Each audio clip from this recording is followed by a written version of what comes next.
Hello friend, स्वागत है आपका हमारे YouTube channel study smart IQ में। और मैं हूं सबा परवीन और आज हम फिर पढ़ने जा रहे हैं आरआरबी ग्रुप डी 2025 के लिए जीके जीएस की क्लास, जिसमें हम डिस्कस कर रहे हैं प्रीवियस ईयर क्वेश्चन। और ये हमारी क्लास 19 है और इससे पहले हम 18 क्लास से कर चुके हैं। सो आई होप आपको ये वीडियो पसंद आती हो और ऐसे ही वीडियो देखने के लिए हमारे चैनल को लाइक करें, शेयर करें, सब्सक्राइब करना ना भूलें। और आज इस क्लास में हम पढ़ेंगे 26 अगस्त 2022 के शिफ्ट 1 के जीके जीएस के एमसीक्यू। सो आई होप आपको ये वीडियो पसंद आए। तो चलिए स्टार्ट करते हैं। फर्स्ट क्वेश्चन है, साहित्य में नोबेल पुरस्कार पाने वाले पहले भारतीय नागरिक कौन थे? तो साहित्य में नोबेल पुरस्कार पाने वाले पहले भारतीय नागरिक ये कौन थे? तो ये थे Rabindranath Tagore. Right answer option D, Rabindranath Tagore. इन्हें साहित्य में नोबेल पुरस्कार प्राप्त हुआ था और ये पाने वाले पहले भारतीय थे। इन्हें नोबेल पुरस्कार कब प्राप्त हुआ था? तो ये प्राप्त हुआ था 1913 में। 1913 में ये पुरस्कार इन्हें प्राप्त हुआ था। ये पहले भारतीय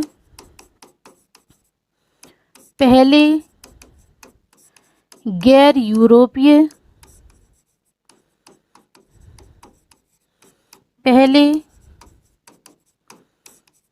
एशियाई व्यक्ति थे। ठीक है, पहले भारतीय, पहले गैर यूरोपीय, पहले एशियाई व्यक्ति थे जिन्हें नोबेल पुरस्कार प्राप्त हुआ था। और इन्हें नोबेल पुरस्कार प्राप्त हुआ था इनकी पुस्तक गीतांजलि के लिए। ठीक है ना, गीतांजलि रचना के लिए इन्हें नोबेल पुरस्कार प्राप्त हुआ था रविंद्रनाथ टैगोर को। ठीक है, फिर रविंद्रनाथ टैगोर को नाइटहुड की उपाधि भी दी गई। ठीक है ना, नाइटहुड की उपाधि भी दी गई थी रविंद्रनाथ टैगोर को। और रविंद्रनाथ टैगोर इन्होंने भारत का राष्ट्रगान लिखा। ठीक है ना, भारत का राष्ट्रगान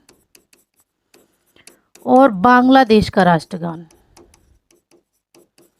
ठीक है, भारत का राष्ट्रगान और बांग्लादेश का राष्ट्रगान लिखा है रविंद्रनाथ टैगोर ने। तो भारत का राष्ट्रगान क्या है? तो ये है जन गण मन। और बांग्लादेश का, तो इसका है आमार सोनार बांग्ला। ठीक है, तो भारत का और बांग्लादेश का दोनों ही राष्ट्रगान रविंद्रनाथ टैगोर ने लिखे हैं। ओके, और रविंद्रनाथ टैगोर ने 1901 में शांति निकेतन की स्थापना की। ठीक है ना, शांति निकेतन की स्थापना की थी रविंद्रनाथ टैगोर में। ओके, फिर अब हम बात करें यहाँ पे सरोजनी नायडू। तो सरोजनी नायडू ये है आईएनसी यानी कि भारतीय राष्ट्रीय कांग्रेस में पहली भारतीय महिला अध्यक्ष बनी। ठीक है ना, पहली भारतीय महिला अध्यक्ष बनी थी। कब? 1925 में कानपुर अधिवेशन में। ठीक है ना, 1925 में बनी थी कानपुर अधिवेशन में। और ये भारत की पहली भारतीय महिला थी आईएनसी। ठीक है, और सरोजनी नायडू यह पहली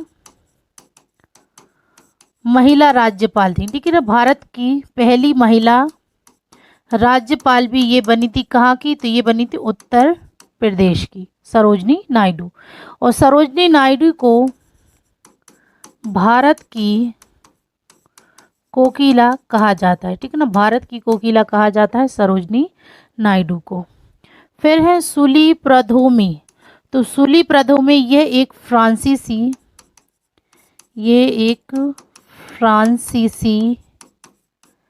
निबंधकार और कवि थे। ठीक है ना, ये एक फ्रांसीसी निबंधकार और कवि थे। सुली प्रधोमी को भी 1901 में साहित्य में नोबेल पुरस्कार प्राप्त हुआ था। ठीक है ना, 19 में साहित्य में नोबेल पुरस्कार प्राप्त हुआ था।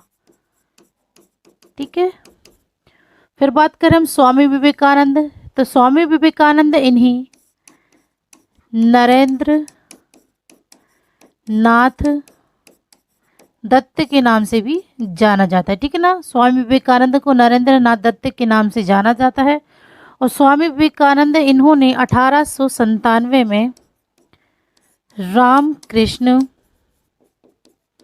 मिशन की स्थापना की। ठीक है, रामकृष्ण मिशन की स्थापना की थी स्वामी विवेकानंद ने। ओके, चलिए नेक्स्ट है अमृता देवी बिश्नोई राष्ट्रीय वन्यजीव संरक्षण पुरस्कार अमृता देवी बिश्नोई की स्मृति में दिया जाता है।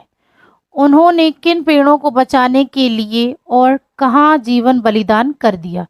तो उन्होंने किन पेड़ों को बचाने के लिए और कहाँ अपना जीवन बलिदान कर दिया? तो ये कर दिया था खेजड़ी के पेड़, राजस्थान में। ठीक है, राइट आंसर है ऑप्शन ए, खेजड़ी के पेड़ और राजस्थान में जीवन बलिदान कर दिया। ओके, नेक्स्ट है उस विकल्प का चयन करें जो सही ढंग से इंगित करता है कि निम्नलिखित में से कौन सा कथन सत्य है। जब मैग्नीशियम धातु का एक टुकड़ा कॉपर सल्फेट के विलयन में रखा जाता है। फर्स्ट है मैग्नीशियम कॉपर सल्फेट विलयन से कॉपर को विस्थापित कर देता है, तो ये सही है। फिर है कॉपर सल्फेट विलयन का नीला रंग फीका पड़ जाता है, तो ये कथन भी सत्य है।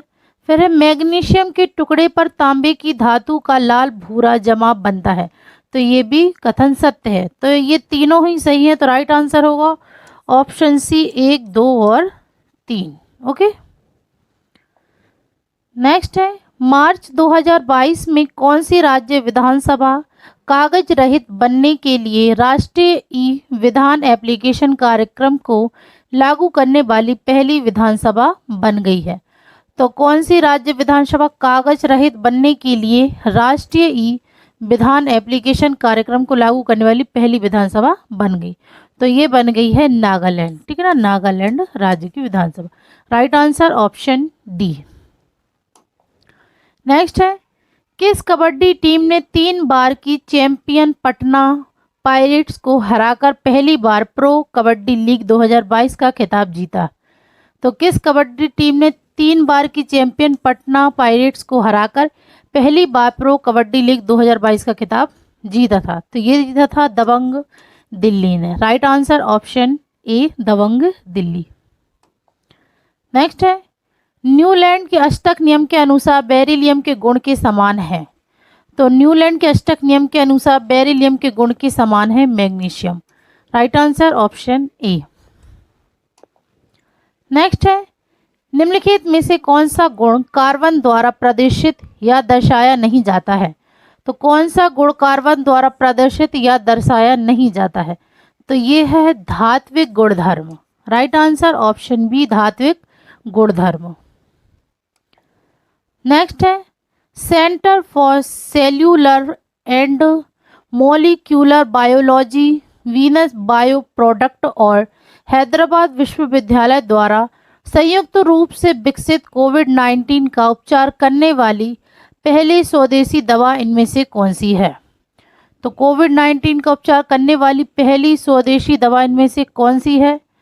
तो ये है विंकोव 19। राइट आंसर ऑप्शन बी, विंकोव 19। नेक्स्ट है सेवा सहकारी बैंक पहली बार 1974 में डैश में शुरू किया गया था?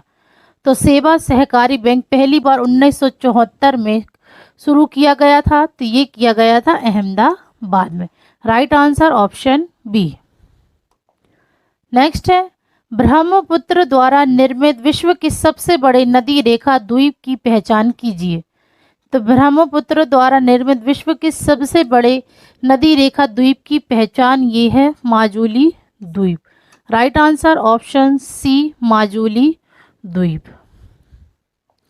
नेक्स्ट है यदि कोई पदार्थ अभिक्रिया के दौरान हाइड्रोजन ग्रहण करता है तो उसे क्या कहा जाता है?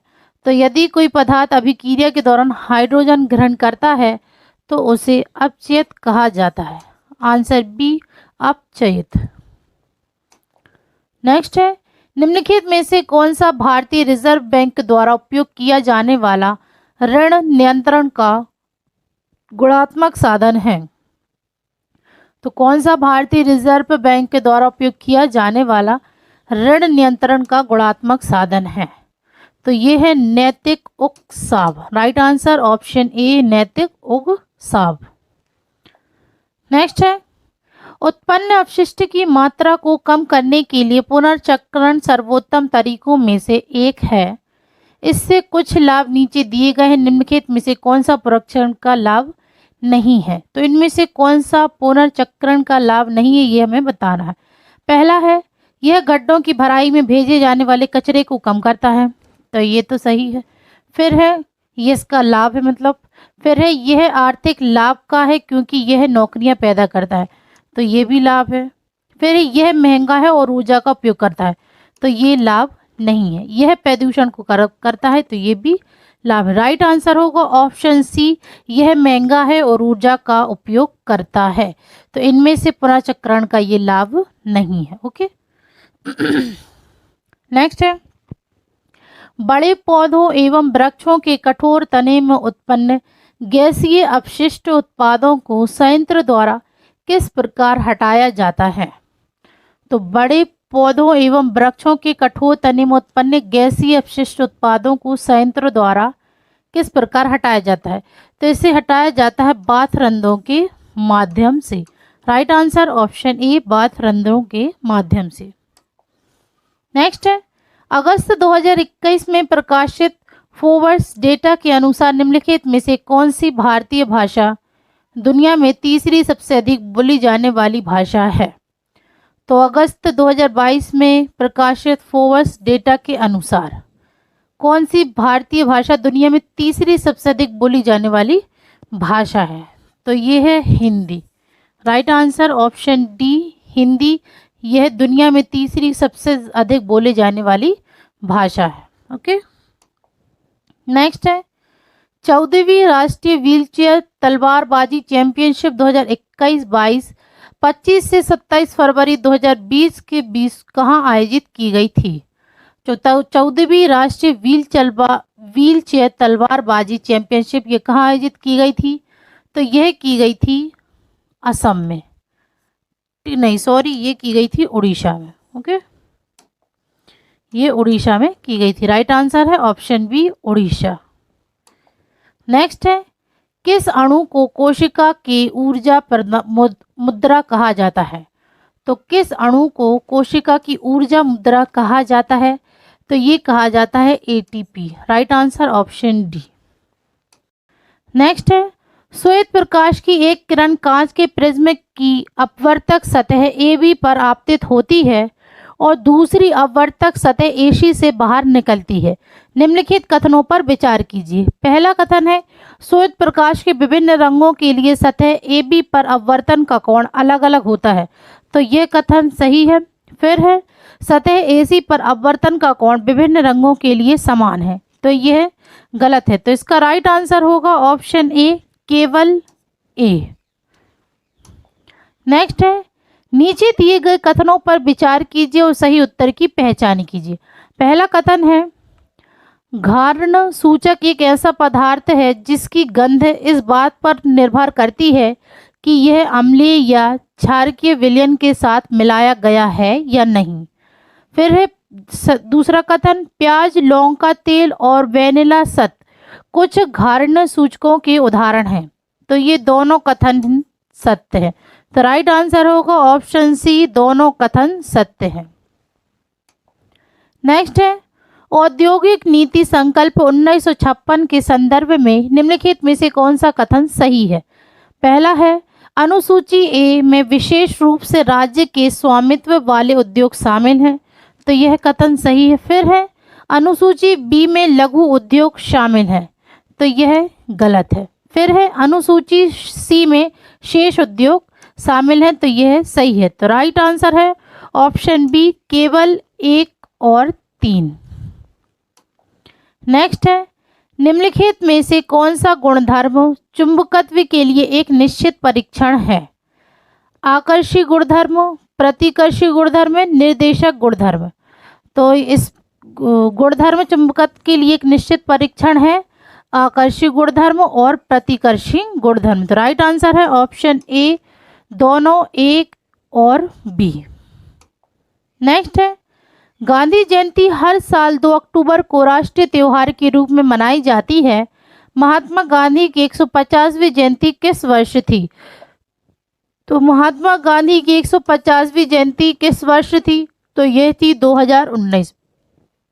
Right answer option B 2019। Next है, आवर्त सारणी में सबसे अधिक विद्युत ऋणात्मक तत्व किसमें होते हैं? तो आवर्त सारणी में सबसे अधिक विद्युत ऋणात्मक तत्व होते हैं फ्लोरीन में। राइट आंसर ऑप्शन ए।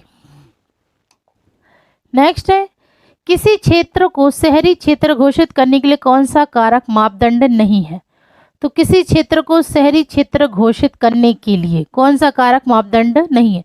पहला है उस क्षेत्र की न्यूनतम संख्या जनसंख्या है, तो यह तो इसका कारक है, मापदंड है।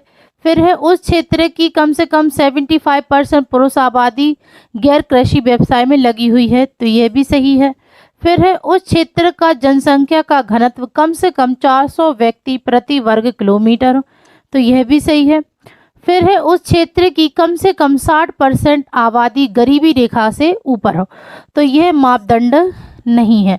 तो राइट आंसर होगा ऑप्शन डी, किसी क्षेत्र को शहरी क्षेत्र घोषित करने के लिए उस क्षेत्र की कम से कम 60% आबादी गरीबी रेखा से ऊपर है, यह कारक मापदंड नहीं है। ओके, नेक्स्ट है, साइबर हमलों से निपटने के लिए फरवरी 2022 में किस प्रौद्योगिकी कंपनी ने बेंगलुरु में साइबर सुरक्षा केंद्र का शुभारंभ किया? तो साइबर हमलों से निपटने के लिए किस प्रौद्योगिकी कंपनी ने बेंगलुरु में साइबर सुरक्षा केंद्र का शुभारंभ किया? तो ये किया है IVM ने। Right answer option B IVM। Next है, निम्नलिखित उल्लेखित सभी विधियां HIV संक्रमण की प्रभावी निवारक विधियां हैं जिनका अभ्यास किया जा सकता है, उस विकल्प का चयन कीजिए जिसका अभ्यास नहीं किया जाता। तो हमें उस विकल्प का चयन करना है जिसका अभ्यास नहीं किया जाता है। तो ये है उपलब्ध टीकों का उपयोग। Right answer option B. Okay, next है, डैश वर्ष की आयु के बीच सभी के लिए शिक्षा का अधिकार भारत के संविधान में मौलिक अधिकारों के अनुच्छेद 21A में शामिल है। तो कितनी वर्ष की आयु के बच्चों को शिक्षा का अधिकार भारत के संविधान मौलिक अधिकारों के अनुच्छेद 21 में शामिल है? तो ये है 6 से 14 वर्ष के बच्चों को अनिवार्य शिक्षा दिलानी चाहिए। राइट आंसर है ऑप्शन बी 6 से 14 वर्ष की आयु के बच्चे। नेक्स्ट है, तांबे का कौन सा गुण इसे विद्युत पारेषण लाइनों के लिए आदर्श बनाता है? तो तांबे का कौन सा गुण है जो इसे विद्युत पारेषण लाइनों के लिए आदर्श बनाता है? तो इसमें से कौन सा है? निम्न गलनांक, उच्च प्रतिरोधकता या निम्न प्रतिरोध। तो जो तांबे का गुण को विद्युत पारेषण लाइनों के लिए आदर्श बनाता है, तो यह है निम्न प्रतिरोध। राइट आंसर है ऑप्शन बी केवल 3 निम्न प्रतिरोध। ओके, नेक्स्ट है, दीघा निकाय डैश लंबे प्रवचनों का एक संग्रह है जो क्रमशः शिलाखंड, महाबग्गा और पाथे नामक 3 खंडों में विभाजित है। तो दीघा निकाय यह डैश लंबे प्रवचनों का एक संग्रह है, तो यह 34 लंबे दीघा प्रवचनों सूत्रों का एक संग्रह है, 34। ठीक है, राइट आंसर है ऑप्शन डी 34। नेक्स्ट है, कौन सा भारतीय राज्य सभी घरों के लिए छत पर वर्षा जल संचयन संरचना को अनिवार्य बनाने वाला पहला राज्य था? तो कौन सा सभी घरों के लिए छत पर वर्षा का जल संचयन संरचना को अनिवार्य बनाने वाला पहला राज्य था? तो यह था Tamil Nadu. Right answer option B. Next है, निम्नलिखित में से कौन से गुणधर्म एक दंड चुंबक के परितः चुंबकीय क्षेत्र रेखाओं के लिए सही है? तो इनमें से कौन से गुणधर्म एक दंड चुंबक के परितः चुंबकीय क्षेत्र रेखाओं के लिए सही है? पहला है, चुंबकीय क्षेत्र रेखाएं समृद्धता लूप बनाती हैं, तो ये सही है। फिर है, चुंबकीय क्षेत्र रेखाएं परस्पर प्रतिच्छेदित नहीं करती हैं, तो ये भी सही है। फिर है, चुंबक के बाहर चुंबकीय क्षेत्र रेखाएं चुंबक के दक्षिण से उत्तरी ध्रुव की ओर जाती हैं, तो ये गलत है। तो राइट आंसर होगा 1 और 2। तो राइट आंसर है ऑप्शन ए दोनों 1 और 2। नेक्स्ट है, औषधीय पौधे अर्जुन का उपयोग किस रोग के उपचार में किया जाता है? तो औषधीय पौधे अर्जुन का उपयोग किस रोग के उपचार में किया जाता है? तो ये किया जाता है उच्च रक्तदाब और कान का दर्द में यूज। राइट आंसर है ऑप्शन बी, उच्च रक्तदाब और कान के दर्द। नेक्स्ट है, निम्नलिखित का मिलान कीजिए। प्राकृतिक स्रोत और उनके अम्ल को हमें सही मिलाना है। तो पहला है सिरका, तो सिरका ये है एसिटिक अम्ल। फिर है टमाटर, तो टमाटर है ऑक्सैलिक अम्ल। फिर है नारंगी, तो नारंगी है सिट्रिक अम्ल। तो इसका राइट आंसर क्या होगा? फर्स्ट का सी, सेकंड का है ए और थर्ड का है बी। तो CAB, तो ये है राइट आंसर है ऑप्शन ए, फर्स्ट का सी, सेकंड का ए, थर्ड का बी।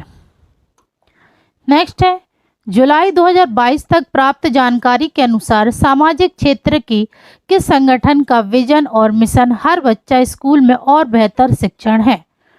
तो 2022 प्राप्त जानकारी के अनुसार सामाजिक क्षेत्र के किस संगठन का विजन और मिशन है कि हर बच्चा स्कूल में और बेहतर शिक्षण है? तो ये संगठन है प्रथम। राइट आंसर है ऑप्शन ए, प्रथम संगठन का विजन और मिशन है कि हर बच्चा स्कूल में और बेहतर शिक्षण है। तो ये थी आज की हमारी क्लास RRB ग्रुप डी 2025 की GK GS की क्लास। आई होप आपको ये वीडियो पसंद आई हो, और ऐसी ही वीडियो देखने के लिए हमारे चैनल को लाइक करें, शेयर करें, सब्सक्राइब करें। Thank you.